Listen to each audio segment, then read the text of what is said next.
berkorban sekali untuk selamanya. Asal kita mau membuang kehidupan lama itu dan hari-hari dibaharui, dan kita harus semakin meningkat dalam kasih, meningkat dalam kemurahan, meningkat dalam Tuhan, meningkat dalam pengampunan, dan meningkat semakin berbuat baik kepada sesama. Kiranya Tuhan tolong kita. Nah, kalau kita tidak rela meninggalkan hidup lama, maka sia-sia semua pengorbanan Yesus, dan tidak akan terjadi kemenangan.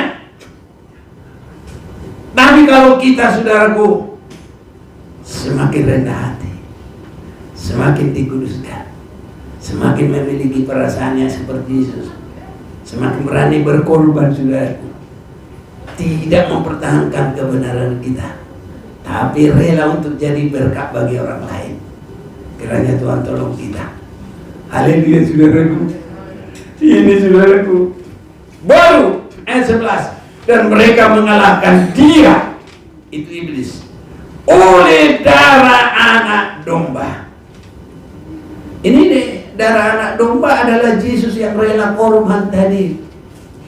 Jadi Allah Bapa itu tidak lagi hanya menerima darah lembu, darah kambing domba, bukan itu. Tapi Yesus sudah langsung rela. Dia berkorban. Dia imam besar kita. Dia tidak membawa darah kambing domba, tapi membawa darahnya sendiri. Dan kalau kita juga mau seperti perasaan Yesus Kristus, meninggalkan kehidupan lama, semakin meningkat dalam Dia, semakin bertumbuh dalam kasih-Nya, semakin bertumbuh di dalam perasaan seperti Yesus, di dalam tidak mempertahankan semuanya, maka saudaraku, kesaksian kita adalah kesaksian yang menang.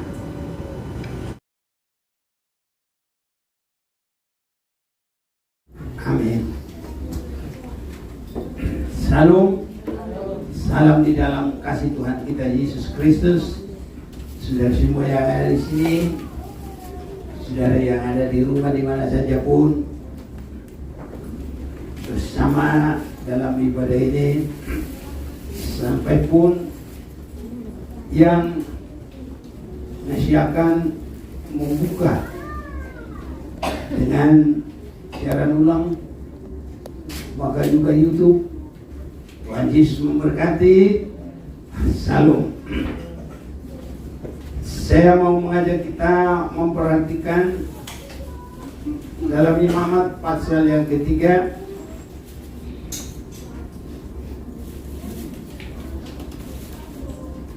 ayat pertama dengan yang kedua, korban keselamatan. Jikalau persembahannya merupakan korban keselamatan, maka jikalau yang dipersembahkan itu dari lembu, seekor jantan atau seekor betina, haruslah ia membawa yang tidak bercela ke hadapan Tuhan. Lalu ia harus meletakkan tangannya di atas kepala persembahannya itu dan menyembelihnya di depan pintu kemah pertemuan. Lalu anak-anak Harun, imam-imam itu haruslah menyiramkan darahnya pada mezbah sekelilingnya. Bersama kita membaca korban keselamatan ayat 1. Jikalau persembahannya merupakan korban keselamatan, maka jikalau yang dipersembahkan itu dari lembu, seekor jantan atau seekor betina, harga yang membawa yang tidak bercela ke hadapan Tuhan. Lalu ia harus meletakkan tangannya di atas kepala persembahannya itu dan menyembelihnya di depan pintu kemah pertemuan. Lalu anak-anak Harun, imam-imam itu haruslah menyiramkan darahnya pada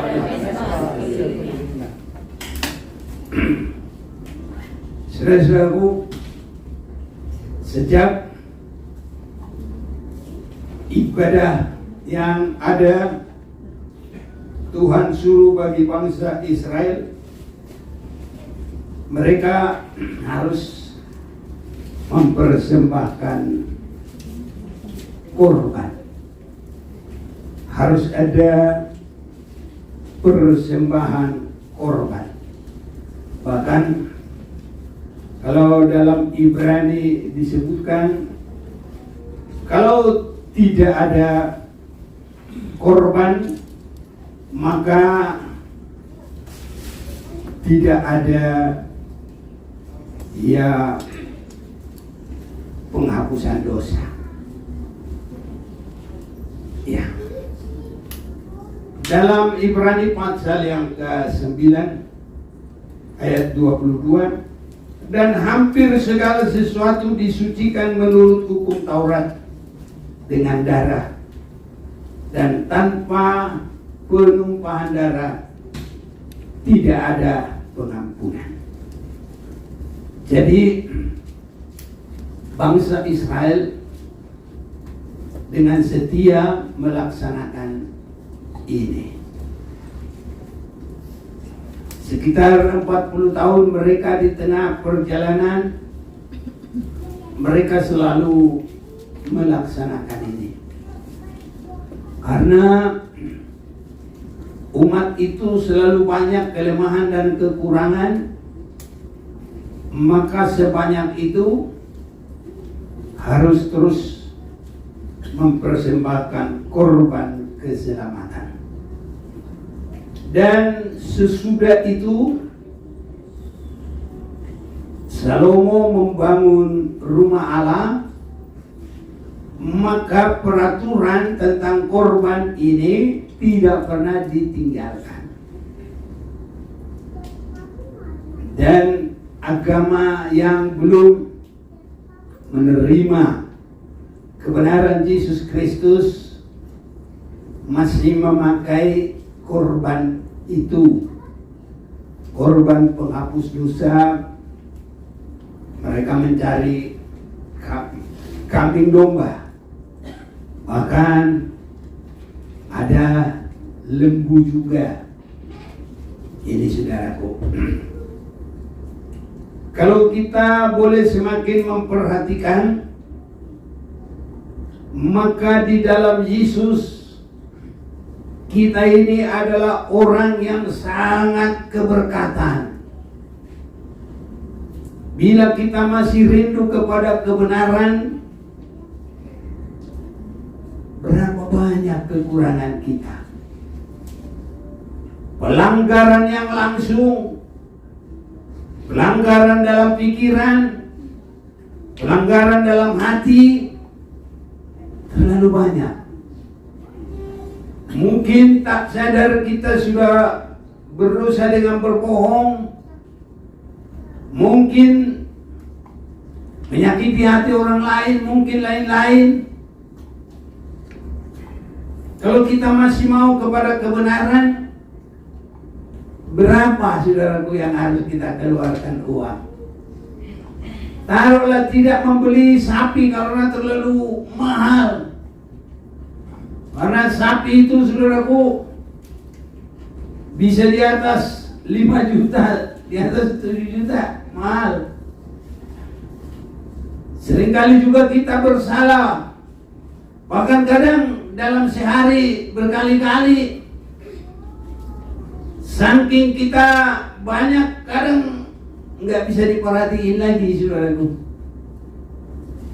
Hanya kalau kita berdoa sungguh-sungguh, Tuhan ampuni saya, maka saudaraku Tuhan juga mengampuni kita. Inilah saya lihat kebaikan Tuhan bagi kita semuanya.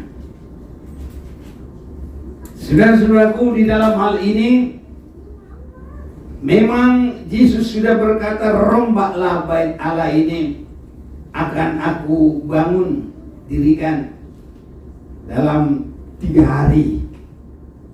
Itu saya boleh lihat ada kemurahan yang sangat besar bagi kita. Karena di dalam pengorbanan seperti apa yang kita baca tadi, korban keselamatan itu langsung ditangani Yesus. Dengan kata sekarang langsung ditekel sama dia.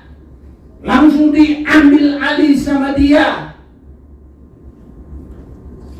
Itu sebabnya, saudara-saudaraku, dialah langsung mempersembahkan diri bagi kita. Ibrani pasal 9 mulai ayat 11. Tetapi Kristus telah datang sebagai imam besar untuk hal-hal yang baik yang akan datang.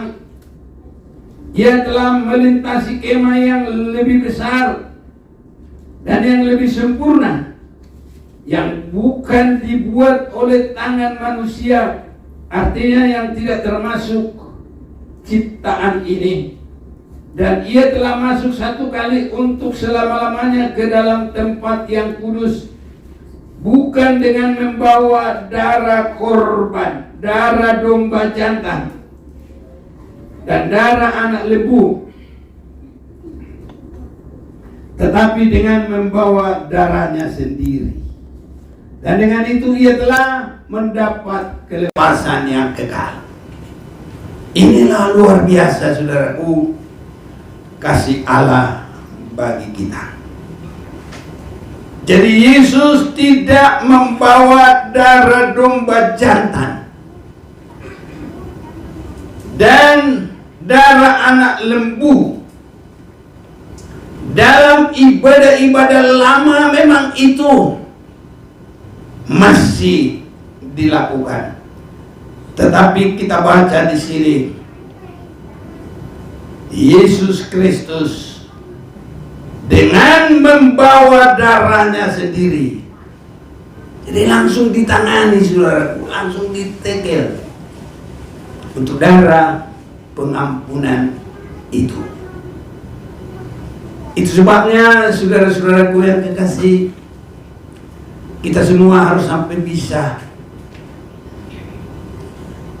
boleh menghayati ini. Apa yang Tuhan perbuat bagi kita. Di dalam 1 Petrus pasal yang kedua, saya baca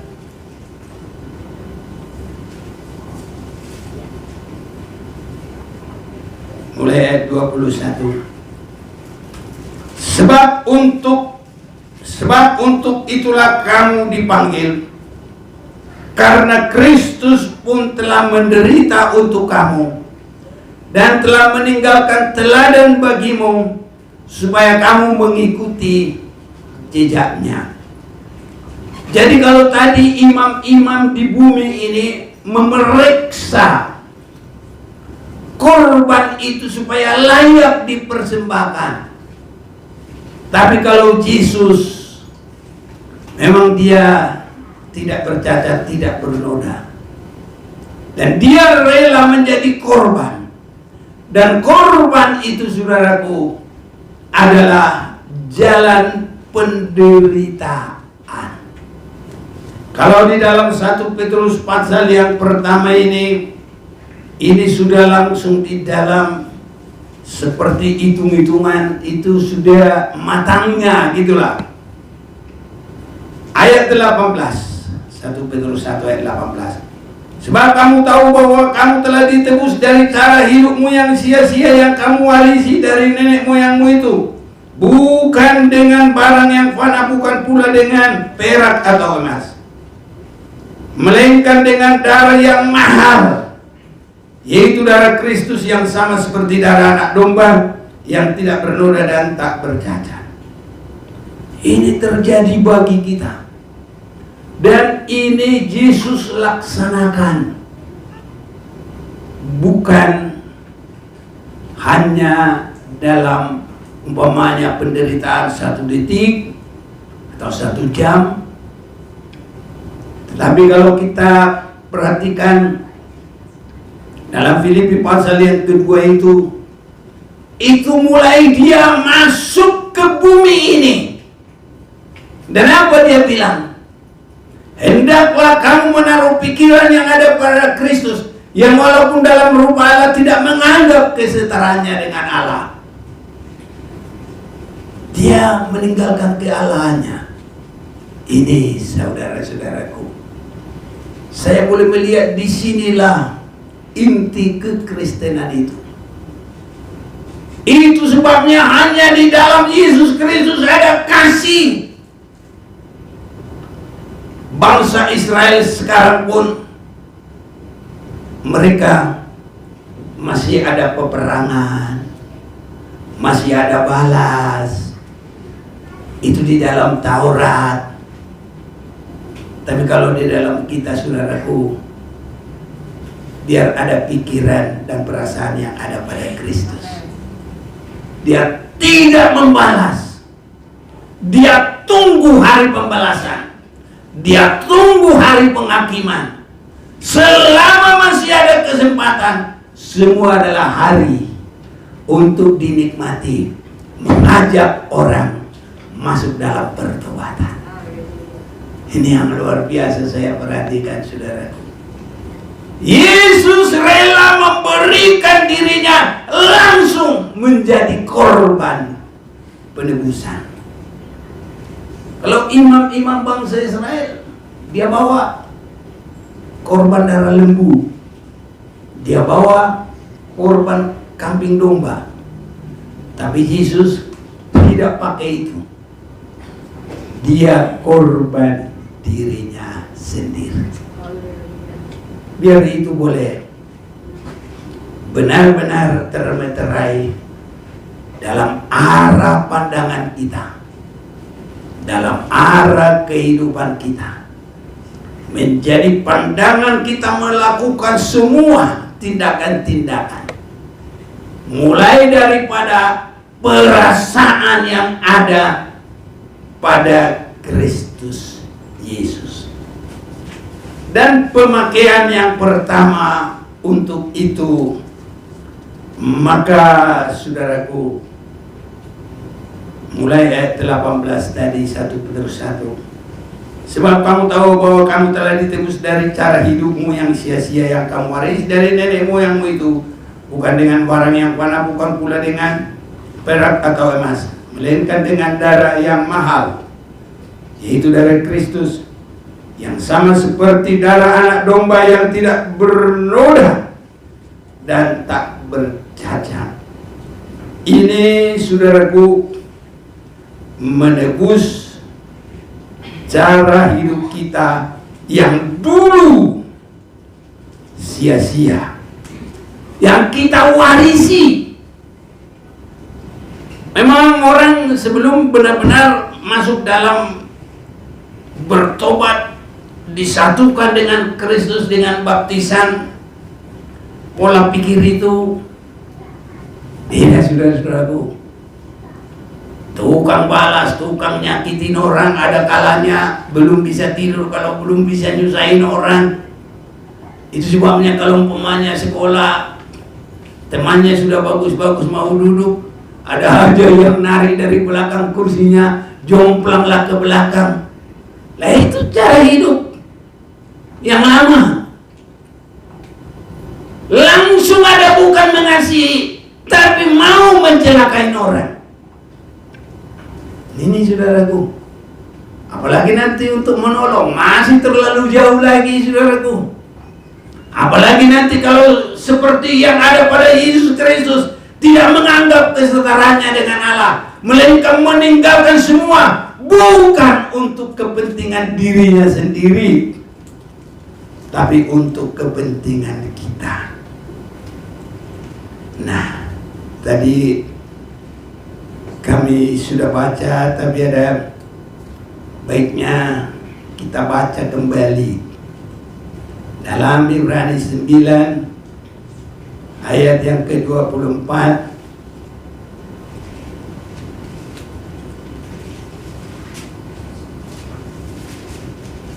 Sebab Kristus bukan masuk ke dalam tempat kudus buatan tangan manusia, yang hanya merupakan gambaran saja dari apa yang sebenarnya, tapi ke dalam surga sendiri untuk menghadap hadirat Allah guna kepentingan kita. Jadi Yesus itu menjadi berkorban.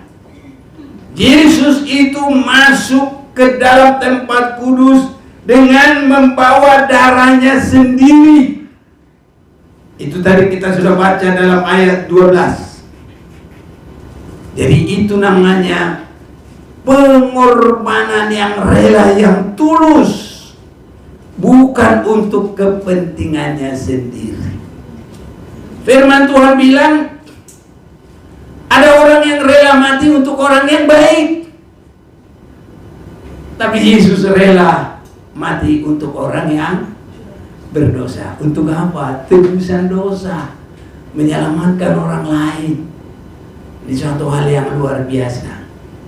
Kiranya ini boleh semakin membesar dalam pandangan kita, untuk kita ikuti, untuk kita memiliki tabiat yang seperti itu, untuk kita boleh memiliki pola hidup yang seperti itu.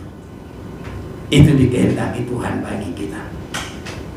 Sebab Kristus bukan masuk ke dalam tempat kudus buatan tangan manusia yang hanya merupakan gambaran saja dari apa yang sebenarnya, tapi ke dalam surga sendiri untuk menghadap Allah guna kepentingan kita. Saudara-saudaraku, ini artinya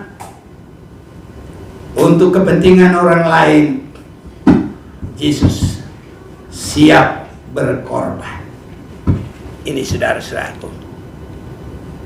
Jadi pengorbanan yang tulus. Nah, jadi pengorbanan yang tulus ini adalah karena cinta kasih. Cinta kasih itu beragam, saudara-saudaraku. Ada cinta kasih karena ingin mendapatkan sesuatu hal. Nah, itu namanya ada pamrih. Tapi kalau Yesus, cinta kasihnya tidak ada pamrih. Ada cinta kasih yang diikat. Kalau orang Batak bilang si soli-soli, molo liakwa huliako. Ada yang begitu, saudara. Tapi cinta kasih Yesus luar biasa. Itu cinta kasih yang tertinggi. Dan supaya itu juga menjadi pandangan kita semuanya, saudara-saudara. Dan itulah kehidupan kita. Hanya kadang-kadang mengarah ke sana itu kita lambat sekali. Tapi kita biar lebih cepat mengarah ke situ. Haleluya. Di mana lambatnya? Kadang-kadang kalau kita disakiti untuk normal saja, sebulan tidak bisa. Kadang 2 bulan tidak bisa. Kadang 3 bulan. Loh, kalau udah tabiat orang sono lagi, yang di Monapasukit, mardum di Tanorara. Tahu mardum di Tanorara. Nanti kalau udah ketemu di kuburan, mati. Kamu mati, sini mati, udah baru ketemu di situ. Tapi kalau ketemu di situ nggak mengampuni lagi, nggak saling ngomongan lagi. Hanya karena terpaksa. Apalagi kalau di kampung, kuburannya kan sudah memang tersedia. Kuburan satu kampung sini, kampung sini. Tapi kita, saudaraku, apapun yang terjadi, usahakan. Kalau marah hari ini, jangan tunggu sampai matahari terbenam. Haleluya, saudaraku. Luar biasa kasih Tuhan. Tuhan berbuat bagi kita. Dan kita akan semakin dibawa kepada kasih itu. Itu sebabnya Yesus tidak membiarkan terus dengan cara harus membawa korban binatang, harus membawa korban lembu sapi.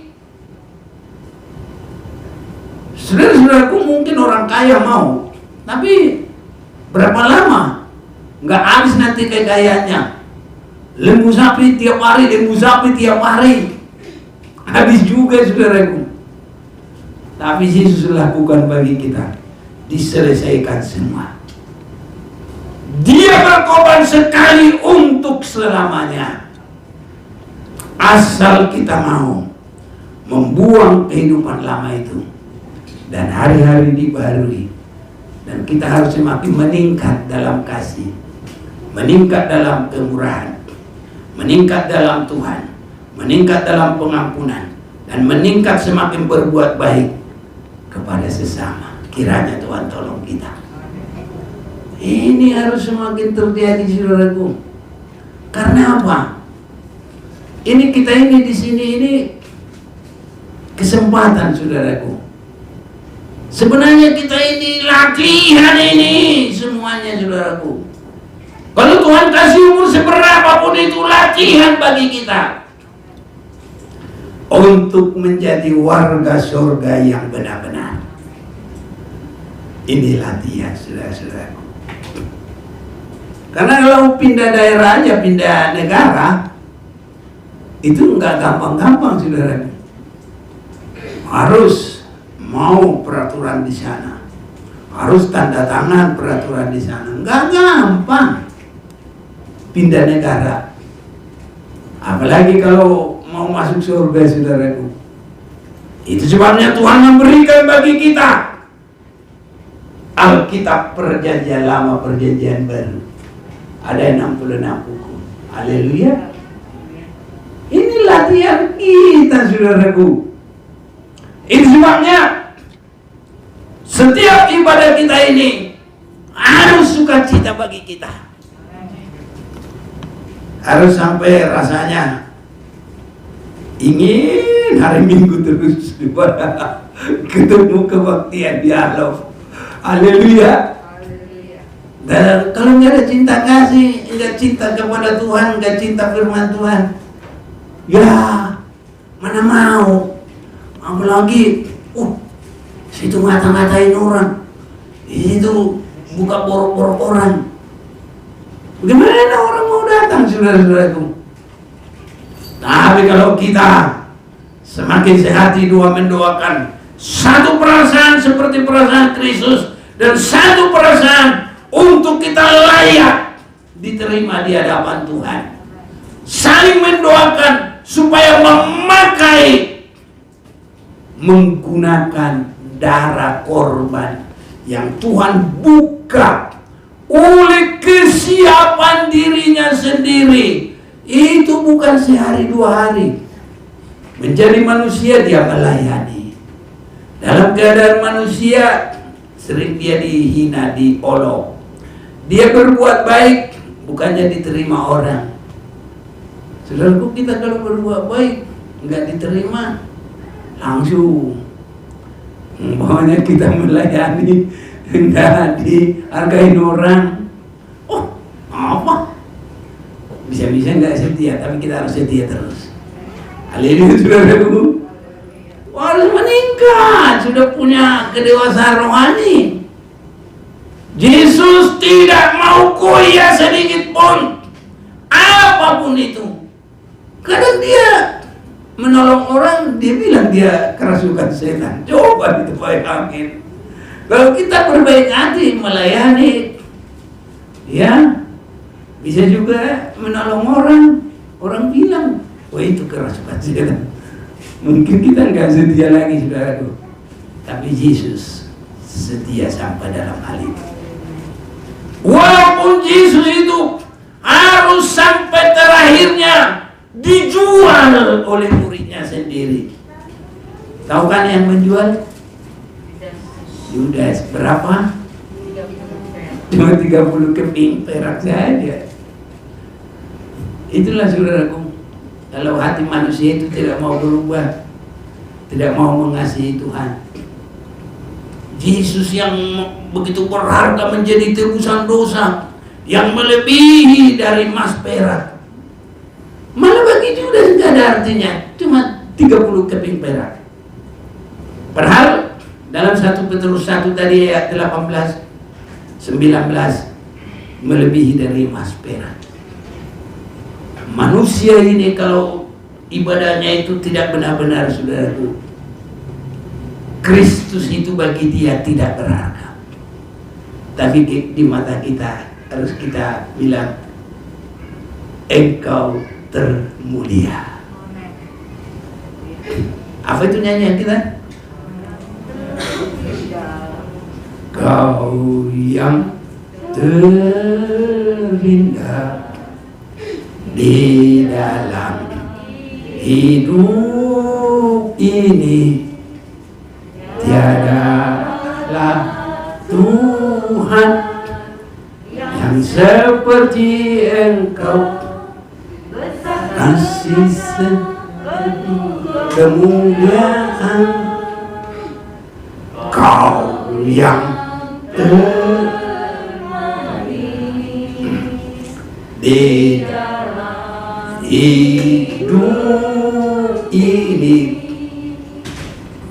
cinta kau lebih dari segalanya, besar kasih setiamu kepadaku, ku sembah kau ya Allahku, ku tinggikan namamu selalu, semua lidah kan mengaku engkaulah Yesus Tuhan Rajaku.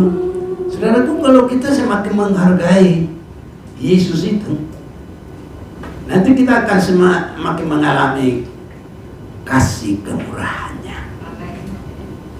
Akan nyata, saudaraku. Kalau Daud dalam Mazmur pasal 37 mulai 25, dahulu aku muda, nah sekarang sudah tua, tidak pernah kulihat orang benar itu ditinggalkan Tuhan. Orang benar itu bagi kita sekarang pembenaran oleh darah Yesus Kristus, keselamatan oleh darah Yesus Kristus. Nanti harus sampai kita semakin mengalami, saudaraku. Kalau kita pikir-pikir dengan benar, siapa kita ini boleh menjadi penduduk kota DKI ini? Kemurahan Tuhan loh, nggak gampang. Kejam ibu tiri lebih kejam ibu kota, kata orang di sana. Tapi kalau saya boleh melihat, tidak. Tak pernah orang yang dibenarkan Tuhan lewat pembenaran darahnya ditinggalkan. Bahkan tidak pernah menjadi peminta-minta. Makanya harus hidup benar. Haleluya, saudaraku. Dikuduskan oleh darah Yesus. Coba kita baca dulu itu. Memang sering kita baca, tapi kita baca lagi. Atau ada yang mau baca, bantu. Mazmur 37 mulai 25. Mazmur 37 ayat 25. Dahulu aku muda, sekarang telah menjadi tua, tetapi tidak pernah kulihat orang benar ditinggalkan atau anak cucunya meminta-minta roti. Ya, orang benar itu hanya oleh pembenaran darah Yesus. Itu sebabnya, saudara-saudaraku, darah Yesus itu jangan sampai kita anggap enteng. Harus benar-benar membawa kita kepada perubahan hidup. Haleluya. Jangan pertahankan kekurangan, jangan pertahankan dosa. Ini harus, saudaraku, ditanggalkan. Bahkan kalau kita sudah semakin dewasa seperti Yesus, dia tidak mempertahankan kealahannya. Itu apa artinya? Biarpun kita benar, saudaraku, jangan pertahankan itu. Iya, kita boleh mengampuni orang lain. Haleluya. Ini namanya tidak mempertahankan kealahannya. Allah itu maha benar, Allah itu maha kudus. Jadi tidak mempertahankan kebenarannya. tidak mempertahankan kekudusannya, tapi dia mau rela menjadi dosa bagi manusia, bukan karena kepentingannya, tapi karena kepentingan kita. Ini, kalau ini boleh terjadi, saudaraku, nanti kita perjamuan kudus itu nggak boleh biasa-biasa, saudaraku. Dimana kita mau menerima itu, mau makan, harus lihat kehidupan Yesus yang tidak mempertahankan. Ini untuk kita bisa jadi berkat. Bahkan kita bisa berkorban seperti Yesus. Bukan untuk dirinya. Dia tinggalkan surga bukan karena dosanya, bukan karena dia minta balas jasa, bukan, saudaraku. Itu benar-benar karena demikianlah Yesus mengasihi dunia ini. Bapa memberikan anaknya, Yesus memberikan hidupnya sendiri. Itulah yang kita terima, tubuh dan darah Yesus Kristus. Inilah, saudara-saudaraku, akan menjadi nyata dalam kehidupan kita. Dan kalau hidup Yesus itu mengalir dalam kita, perasaan yang ada pada Kristus mengalir dalam hidup kita, maka itu kesaksian kita itu adalah kesaksian yang mengalahkan setan. Nah ini, jadi bukan hanya kesaksian, saudaraku, aku dapat mobil, itu bagus. Tapi kadang-kadang orang dapat mobil bukan malah rendah hati, malah tambah sombong. Tapi kalau kesaksian mengalahkan setan, rohaninya semakin baik, rohaninya semakin meningkat, kasihnya semakin mengasihi orang, semakin dirasakan oleh semua. Itu mengalahkan setan, saudaraku. Kalau orang banyak duit, bisa-bisa dia bilang, siapa kita? Sombong, saudaraku. Kalau udah begitu udah kayak Lucifer lagi lah. Tapi rohani kita yang semakin dibentuk karena darah Yesus, darah pengorbanan, itu akan menjadi satu kemenangan yang mengalahkan setan. Nyanyian kemenangan, Wahyu pasal 12 ayat yang ke-10.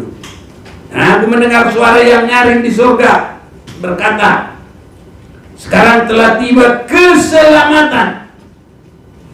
Ini mulai dari keselamatan darah tadi, saudaraku, korban keselamatan, dan kuasa dan pemerintahan Allah kita. Ini tidak terjadi kalau Yesus tidak berani mengorbankan dirinya. Tidak terjadi. Dan kekuasaan Dia yang diurapinya. Apa itu artinya yang diurapinya? Menjadi juru selamat lewat pengorbanan, lewat kematiannya di kayu salib. Dan itu yang sangat tidak disukai oleh setan. Marah dia dengan pengurapan itu. Tapi itu yang dilakukan oleh Yesus bagi kita. Korban keselamatan. Bukan dengan membawa darah lembu, tapi darahnya sendiri. Karena telah dilemparkan ke bawah pendakwa saudara-saudara kita, yang mendakwa mereka siang malam. Mereka siang dan malam di hadapan Allah kita. Dan mereka mengalahkan dia oleh darah anak domba. Haleluya, saudaraku. Nah, itu korban keselamatan tadi, kerelaan Yesus. Nah, kalau kita tidak rela meninggalkan hidup lama, maka sia-sia semua pengorbanan Yesus. Dan tidak akan terjadi kemenangan. Tapi kalau kita, saudaraku, semakin rendah hati, semakin dikuduskan, semakin memiliki perasaannya seperti Yesus, semakin berani berkorban, saudaraku. Tidak mempertahankan kebenaran kita, tapi rela untuk jadi berkat bagi orang lain. Kiranya Tuhan tolong kita. Haleluya, saudaraku. Ini, saudaraku, baru ayat 11. Dan mereka mengalahkan dia, itu iblis, oleh darah anak domba. Ini deh, darah anak domba adalah Yesus yang rela korban tadi. Jadi Allah Bapa itu tidak lagi hanya menerima darah lembu, darah kambing domba, bukan itu. Tapi Yesus sudah langsung rela. Dia berkorban. Dia imam besar kita. Dia tidak membawa darah kambing domba, tapi membawa darah sendiri. Dan kalau kita juga mau seperti perasaan Yesus Kristus, meninggalkan kehidupan lama, semakin meningkat dalam Dia, semakin bertumbuh dalam kasih-Nya, semakin bertumbuh di dalam perasaan seperti Yesus, di dalam tidak mempertahankan semuanya, maka saudaraku, kesaksian kita adalah kesaksian yang menang. Dan mereka mengalahkan dia, itu iblis. Haleluya, saudaraku. Jangan kita yang dikalahkan iblis. Harus begitu, saudaraku. Jadi tiap hari kita harus koreksi. Apakah kita yang mengalahkan iblis atau kita yang dikalahkan iblis? Ini biar Tuhan tolong kita, saudaraku. Kita yang mengalahkan iblis hari demi hari. Amin. Dan mereka mengalahkan dia. Saya terjemahkan dia itu iblis, karena dari atas ayat 10 tadi sudah dilemparkan dia ke bawah. Itu pendakwa saudara-saudara itu, saudaraku. Tapi kita juga di sini mengalahkan dia. Dan mereka mengalahkan iblis oleh darah anak domba. Saudaraku, apa yang kita akan lakukan memang itu bukan langsung, tapi dalam firman Tuhan supaya kita tetap melakukan itu.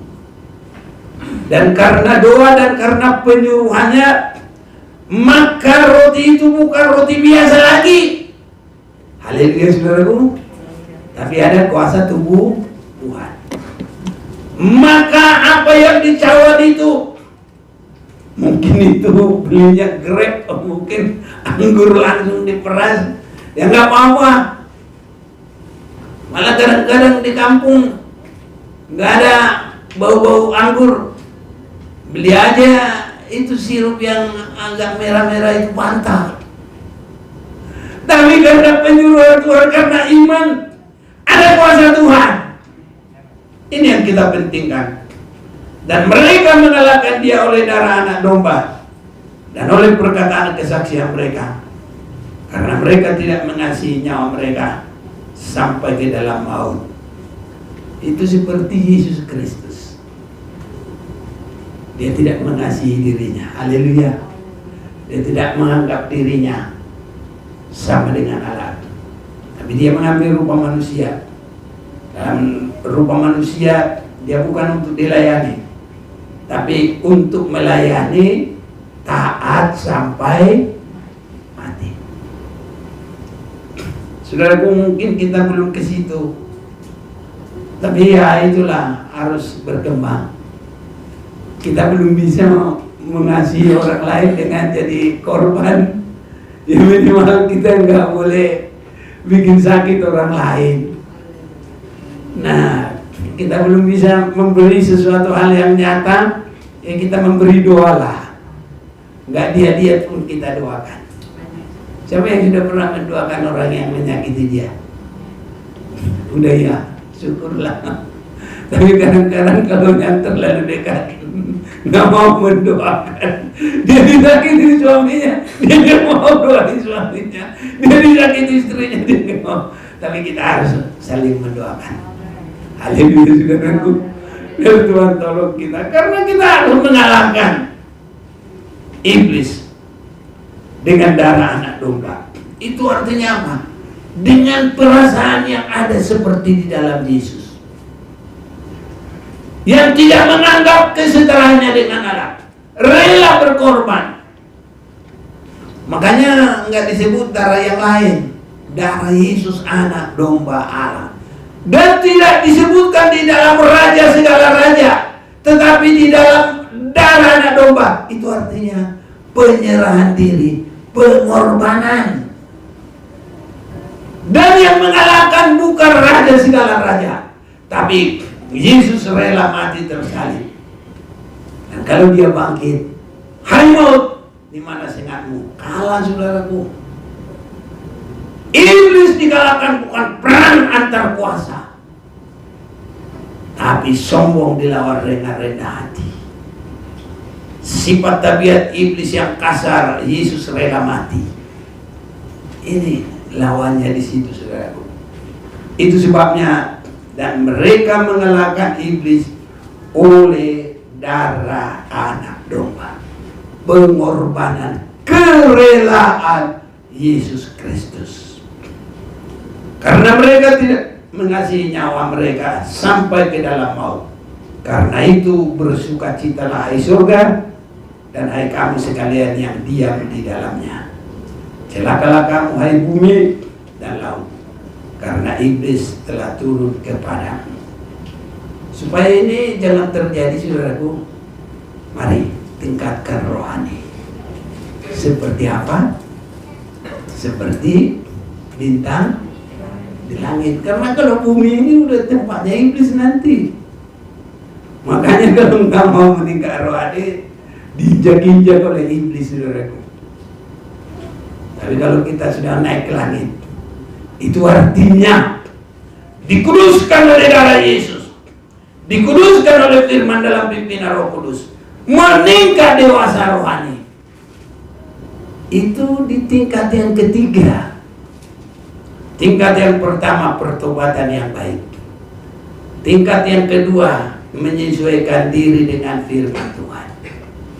Tingkat yang ketiga, mematikan semua keinginan daging sampai kita bertabiat-tabiatnya Yesus Kristus.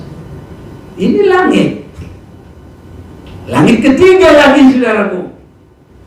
Paling tinggi, pertemuan dengan Tuhan. Kristus kepala, kita tubuhnya. Ya kalah lah iblis, mana kuat dia. Gak bisa, saudaraku. Dalam geramnya yang dahsyat, karena ia tahu bahwa waktunya sudah singkat. Jadi akhir zaman ini iblis itu, saudaraku, ngamuk. Ngamuknya apa? Menggoda manusia supaya jatuh dalam dosa. Itu cara iblis ngamuk di akhir zaman ini. Makanya dia incer. Bagaimana dia caranya datang? Kadang dia datang sebagai nabi palsu dengan mujizat-mujizatnya supaya orang menyembah setan. Kadang dia datang sebagai rasul-rasul yang suci. Kadang dia datang seperti malaikat yang suci, tapi membawa manusia tidak mengasihi seperti Yesus, tapi membawa manusia tidak di dalam kebenaran kekudusan. Mungkin kelihatannya seperti rohani, tapi sudah sombong, saudaraku. Itu namanya sudah rohana, bukan lagi rohani, saudaraku. Tapi Tuhan mau membentuk kita segambar dan serupa dengan Dia. Dan iblis pasti dikalahkan. Segala berkat bisa tercurah bagi kita. Tuhan pasti tolong kita. Bagi Dia tidak ada yang mustahil. Saya bersyukur. Dari muda juga saya ikut Tuhan. Dan saya juga boleh berkata seperti kata Rasul Paulus, dahulu aku muda, sekarang sudah tua, tidak pernah kulihat orang benar ditinggalkan oleh Tuhan. Haleluya, saudaraku. Yang muda-muda semua alami berkat Tuhan. Mulai dari muda ini, perhatikan. Mungkin bagaimana bapak kita di rumah. Mungkin modalnya cuma berapa? Gak banyak. Tapi Tuhan pelihara. Haleluya. Artinya anak-anaknya sekolah, anak-anaknya kuliah. Ini bagi Tuhan tidak ada yang mustahil. Makanya bukan karena modalnya terlalu banyak. Kalau Tuhan mau berikan kecukupan, tidak pakai susah-susah. Kalau Tuhan mau memberikan kekayaan, kalau Tuhan sudah percaya, tidak pakai susah payah. Haleluya. Saya selalu bilang, kalau ikan paus di laut nggak bisa ditangkap, tapi kalau ikan besar di sungai kecil, hanya untuk dia hidup, tapi nggak bisa lari, ya kita tinggal ngambil aja, nggak usah pancing lagi, dia nggak bisa lari. Mau tinggal potong di situ, terserah. Mau panggil temannya, ayo kita potong, angkat saja sudah. Karena tempatnya Tuhan kasih di air yang sedikit. Itu artinya Tuhan mampu memberkati kita dengan apa yang tidak bisa dipikirkan oleh manusia. Allah sanggup memberikan perkara yang besar bagi orang yang mengasihi Dia. Ini sebabnya biar muda, biar apa, terus mengasihi Tuhan. Ya, kalau bisa kita seperti Musa dari lahir sudah Lewi, sudah itu. Dan kalaupun dia dididik di Mesir, tapi hatinya tetap kepada umat Tuhan. 1 Korintus pasal 2 bersama kita baca ayat 9-10 dan kita persiapkan diri untuk perjamuan kudus. 1 Korintus 2 ayat 9, 1, 2, 3. Tetapi seperti ada tertulis, apa yang tidak pernah dilihat oleh mata dan tidak pernah didengar oleh telinga dan yang tidak pernah timbul dalam hati manusia, semua yang disediakan Allah untuk mereka yang mengasihi Dia. Karena kepada kita Allah telah menyatakannya oleh Roh, oleh sebab Roh menyelidiki segala sesuatu, bahkan hal-hal yang tersembunyi dalam diri Allah. Saudaraku, Tuhan mau berbuat ini kepada kita lewat perjamuan kudus. Hanya buang segala kehidupan lama, buang semua yang tidak berkenan kepada Tuhan, buang kalau ada kepahitan. Mari berserah kepada Tuhan, mengasihi Tuhan, nikmatilah berkat-berkat Tuhan. Kita semua bisa berkata, dahulu aku muda, tapi kalau sudah tua dia ikut Tuhan. Mungkin pinjam kata orang lah. Jadi kita bilang, aku pinjam kata orang yang sudah dari muda ikut Tuhan. Tapi kalau masih muda-muda bisa ikut Tuhan, bersyukurlah. Itu rahmat kemurahan Tuhan. Mari kita mau datang kepada Tuhan.